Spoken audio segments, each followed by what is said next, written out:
In the late 1990s, Robert Downey Jr.'s financial statement told a brutal story.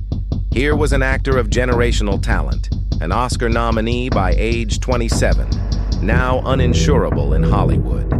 His battles with addiction had led to multiple arrests, stints in rehab, and a year in state prison. The direct costs were staggering: millions in legal fees, lost roles, and broken contracts. But the indirect cost was incalculable: the total erosion of trust. In Hollywood's risk-averse economy, Brand Downey wasn't just damaged, it was considered toxic. His net worth wasn't just low, it was likely negative, buried under debt and liability. This was the absolute floor. This is where most stories end. But for Downey, this 0 point became the most important number in his ledger. It was the baseline from which every future deal would be measured. The only way was up. The comeback didn't begin with a blockbuster. It began with a bond, literally. To even be considered for the TV show Ally McBeal, he had to post a personal bond to the studio, guaranteeing his behavior. He agreed to relentless random drug testing. His salary?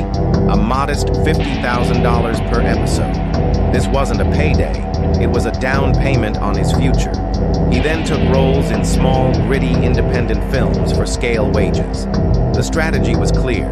He was trading immediate cash for a far more valuable commodity: reliability equity. Every completed film, every clean test, was like issuing a new share of Downey stock, slowly increasing its price from zero. He wasn't just acting. He was a startup rebuilding its credit rating, share by painful share. In 2006, two desperate entities found each other.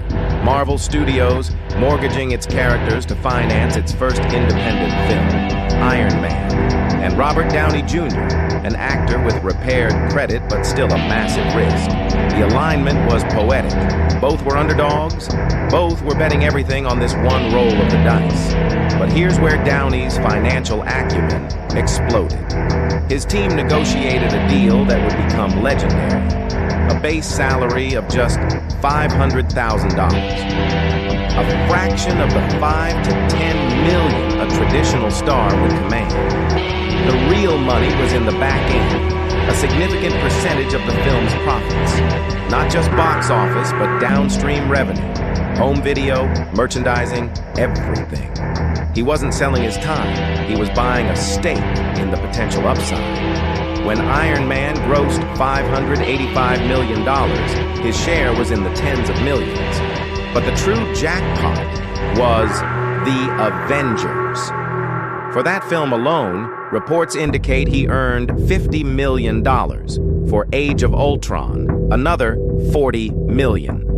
In the span of a few years, he transformed from a risky hire costing $500K to the highest paid actor on the planet, earning over $200 million from the Marvel franchise alone. He went from a line item on a budget to a profit center. With Marvel as his cash cow, Downey did what any savvy tycoon does. He diversified to de-risk. He and his wife Susan launched Team Downey, a full-service production company. This moved him up the value chain. Instead of just acting for a fee, he now owned the intellectual property and collected producer fees and profits.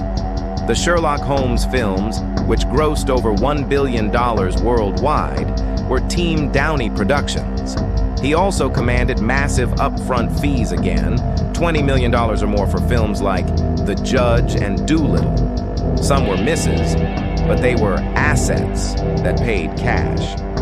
Then came the most strategic pivot of all, Oppenheimer. He took a reported $4 million fee, a fraction of his rate, to work with Christopher Nolan.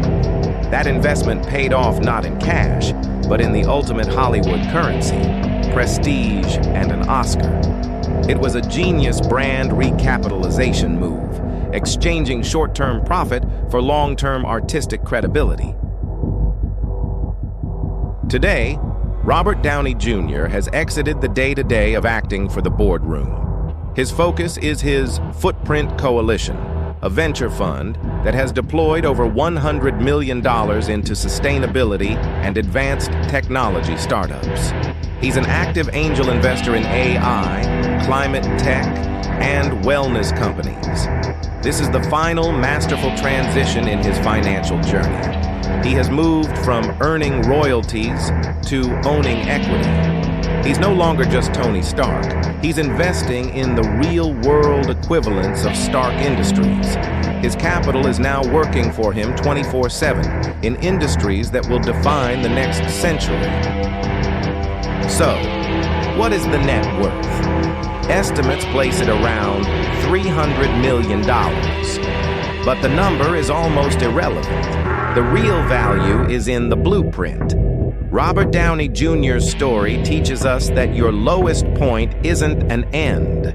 It's your most powerful negotiating position. He rebuilt his life by restructuring his deals, from employee to partner, from actor to founder. That is not just a comeback.